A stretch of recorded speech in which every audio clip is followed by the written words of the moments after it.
আসসালামু আলাইকুম। প্রিয় দর্শক, অন্য মঞ্চের আলাপ চাইতে আপনাদের সকলকে আমন্ত্রণ জানাচ্ছি। যারা হুমকি দিচ্ছে তারাও বাংলাদেশের বাস্তবতাতে রাজনীতি করা তাদের জন্য কঠিন হয়ে দাঁড়াবে, কঠিন থেকে কঠিনতর হবে। আর এই সরকারকে যদি সেনাবাহিনী পাহারা না দেয়, এই সরকারও থাকতে পারবে না। আর যারা হুঙ্কার ছাড়ছে, তারা আজকে যে পজিশনে তারা হুঙ্কার ছাড়ছে, যেভাবে তারা চলছে সরকারের প্রোটেকশনে, সেই প্রোটেকশন তারা পাবেন না। কারণ যারা স্বাধীনতাকে স্বীকার করে না, যারা এখনো জাতীয় স্মৃতিসৌধে যায় না, তারা আজকে আমাদেরকে টার্গেট করবে, এটাই তো একজন বিশ্ববিখ্যাত আইনজীবী এবং আরেকটি বিশ্বখ্যাত সংবাদ সংস্থার সাবেক পলিটিক্যাল অ্যানালিস্ট, এ দুজনার সঙ্গে আমার আলাপ। আমাকে নিয়ে গেলেন সেখানে আর এক ব্যক্তি। কুশল বিনিময়ের পরই প্রথম জিজ্ঞেস করলেন যে হুইজ শেখ হাসিনা। আমি তো কিছুটা অপ্রস্তুত যে শেখ হাসিনাকে নাকি ওনারা জানেন না। তাই আমি বললাম যে স্বাধীন সার্বভৌম একটা দেশ আছে, বাংলাদেশ নাম, এই বাংলাদেশের নাগরিক তিনি। দ্বিতীয় প্রশ্ন করলেন what is her legal status, তার আইনগত স্ট্যাটাসটা কি। আমি বললাম তিনি বাংলাদেশের নির্বাচিত প্রধানমন্ত্রী। দ্বিতীয় প্রশ্ন হল বাংলাদেশের নির্বাহী প্রধান তো একজন ইন্টারিম গভর্নমেন্টের প্রধান, Nobel laureate doctor Mohammad Yunus. তা একটা দেশে কি দুইজন নির্বাহী প্রধান থাকতে পারে কিনা। তাদের এই প্রশ্নের জবাবে আমি বললাম যে বাংলাদেশের লিগ্যালি ইলেক্টেড যে প্রসেস, যেটা কনস্টিটিউশনের আওতায় হয়, সেই প্রসেসের মধ্য থেকে শেখ হাসিনা প্রধানমন্ত্রী নির্বাচিত হয়েছেন এবং বাংলাদেশের সংবিধানের ৫৫ অনুচ্ছেদ থেকে ৫৭ অনুচ্ছেদের বিষয়গুলি তাদেরকে আমি পড়ে শোনালাম। সেখানে কিভাবে সরকার গঠন হবে, সরকার প্রধান কে হবেন, সরকার প্রধানের পদ অর্থাৎ প্রধানমন্ত্রীর পদ কিভাবে শূন্য হয়, সে বিষয়গুলি তাদের ব্যাখ্যা করলাম। দ্বিতীয় কোশ্চেন ছিল আমাকে যে in that case under what legal status Nobel laureate doctor Mohammad Yunus is performing the function, executive function of the government. আমার কাছে তাদের এই যে প্রশ্নটা ছিল যে তাহলে কোন আইনের আওতায়, কোন আইনের অধীনে নোবেল লরিয়েট ডক্টর ইউনুস বাংলাদেশের নির্বাহী কাজ চালাচ্ছেন। আমি বললাম এটা সম্পূর্ণরূপে আইনের পরিপন্থী। আমি দ্বিতীয়বার আবার বাংলাদেশের সংবিধানের প্রথম থেকে কয়েকটি গুরুত্বপূর্ণ অনুচ্ছেদ পড়ে শুনিয়ে বললাম যে supreme law of the land, that is the supreme law of Bangladesh is its constitution. বাংলাদেশের সর্বোচ্চ আইনটা হচ্ছে সংবিধান এবং সেই সংবিধানের আইনের ৭ অনুচ্ছেদে মানুষের ক্ষমতার কথা বলা হয়েছে। ৭-এর ২ অনুচ্ছেদে এই সংবিধানের পরিপন্থী কোনো আইন করা যাবে না, কোনো ব্যবস্থা করা যাবে না, সেটা বলা হয়েছে। যদি করা হয় তাহলে সেটা যতটুকু সংবিধানের সঙ্গে সাংঘর্ষিক ততটুকু বেআইনি হিসাবে গণ্য হবে এবং যদি এরকম কাজ কেউ করে তাহলে সংবিধানের ৭-এর এ অনুচ্ছেদ অনুযায়ী তার কৃতকর্মকে রাষ্ট্রদ্রোহিতা হিসাবে গণ্য করা হবে এবং সেটা ফৌজদারি অপরাধ হিসাবে গণ্য হবে। ওনাদের প্রশ্ন ছিল তাহলে শেখ হাসিনা কেন বাংলাদেশে না। আমি বললাম যে একটা মবের কারণে তাকে দেশ ছাড়তে বাধ্য করেছে তার নিরাপত্তার দায়িত্বে যারা ছিল। ওনাদের একটি প্রশ্ন ছিল যে ওনারা শুনেছেন যে শেখ হাসিনা পালিয়ে গেছে। আমি বললাম যে এটা রং ইনফরমেশন, শেখ হাসিনা পালিয়ে যান নাই। যদি কেউ পালান তাহলে প্রধানমন্ত্রীর নিরাপত্তার দায়িত্বে থাকা বিশেষ যে বাহিনী এসএসএফ, স্পেশাল সিকিউরিটি ফোর্স, কখনো কখনো একটা পার্টে কাজ করে প্রেসিডেন্ট গার্ড রেজিমেন্টের একটা অংশ, তারা মিলে ওনাকে যথাযথ সেলুট দিয়ে সম্মান দিয়ে সশস্ত্র বাহিনীর বিমানে করে তাকে বাইরে নিয়ে যাবে কেন। উনি যদি পদত্যাগী করেন আর প্রধানমন্ত্রী না থাকেন তাহলে ওনার নিরাপত্তা কেন প্রধানমন্ত্রীর নিরাপত্তার জন্য যে বিশেষ বাহিনী তারা দেবে। বাংলাদেশে তো আরো সাবেক প্রধানমন্ত্রী ছিলেন, সাবেক রাষ্ট্রপতি ছিলেন, তাদের তো দেন না। তাদের তো কেউ বিদেশে যাওয়া বা দেশের ভিতরে চলার ক্ষেত্রে তো প্রধানমন্ত্রীর জন্য যে যানবাহন, আকাশযান যদি ধরি মিলিটারি, এইটা তো তাদের দেওয়া হয় না।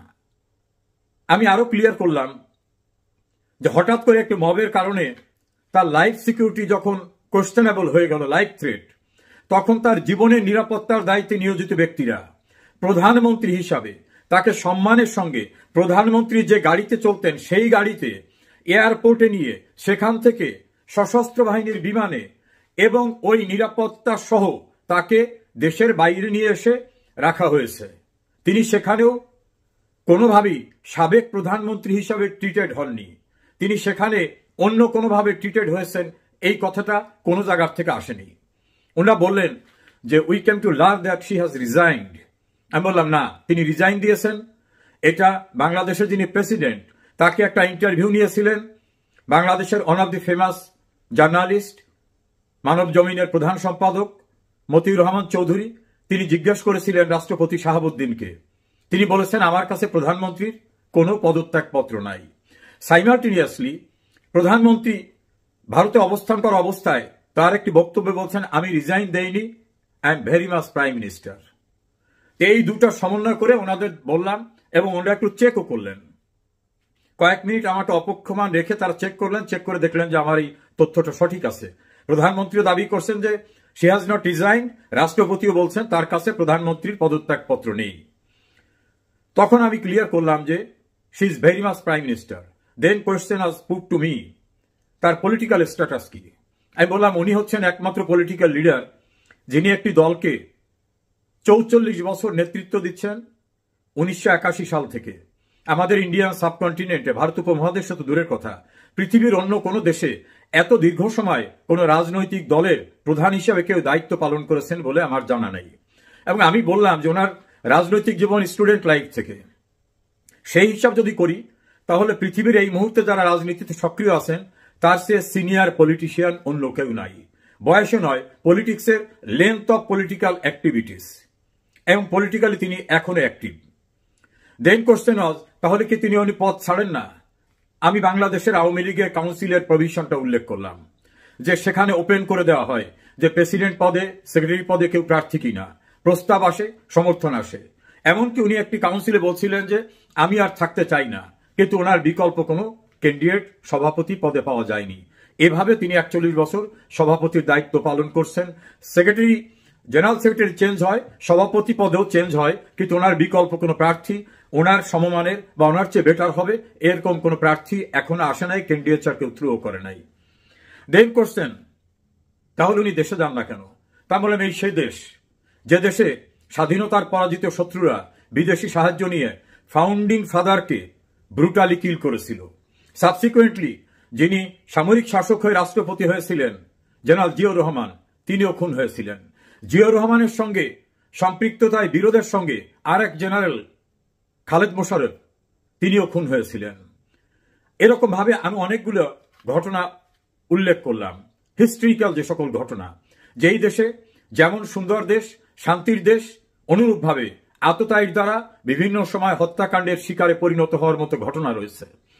Then I narrated the facts, how 19 times attempt was taken to kill Sheikh Hasina. Last 2004 সালের 21 আগস্ট তাকে হত্যার জন্য যে গ্রেনেড নিক্ষেপ করা হয়েছিল এবং সেখানে ফরমার রাষ্ট্রপতির স্ত্রী মারা যান, অন্যরা মারা যান, সেই বিষয়গুলো সেখানে আমি উল্লেখ করলাম এবং তার কিছু ডকুমেন্ট দেখালাম। এবং 19টি ঘটনার উল্লেখযোগ্য 3-4টি ঘটনা আমি উল্লেখ করলাম যে এভাবে তাকে হত্যার চেষ্টা করা হয়েছে।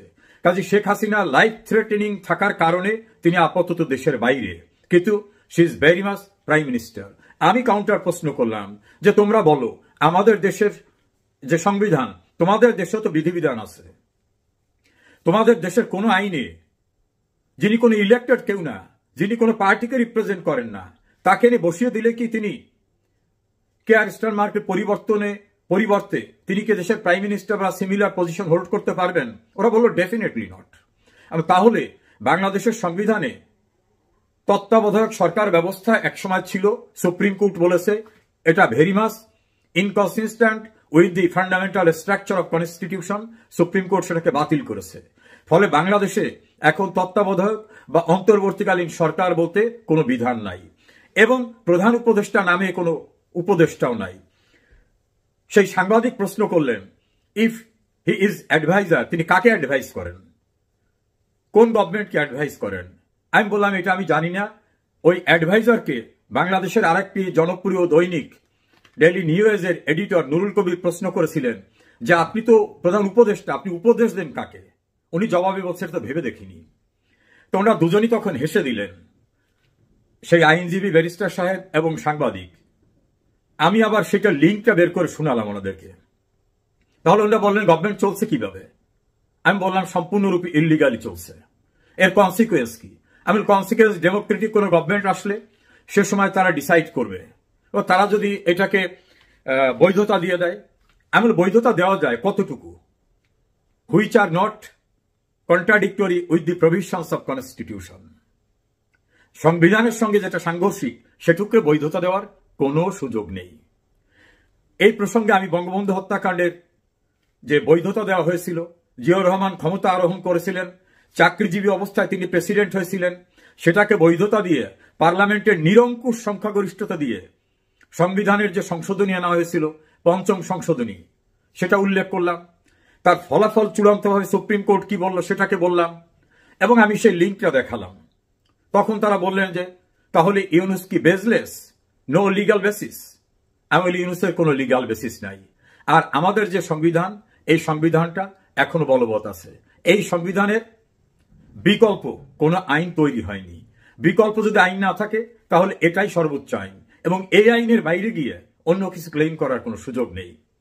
তারা অবাক হয়ে আমার কথা শুনলেন, এবং in support of my claim আমি তথ্যপাত্র তাদের কাছে দিলাম। চূড়ান্তভাবে আমি বললাম, তোমরা কি লিগালি এখন বুঝতে পেরেছো যে Sheikh Hasina is very much prime minister of the people's republic of Bangladesh.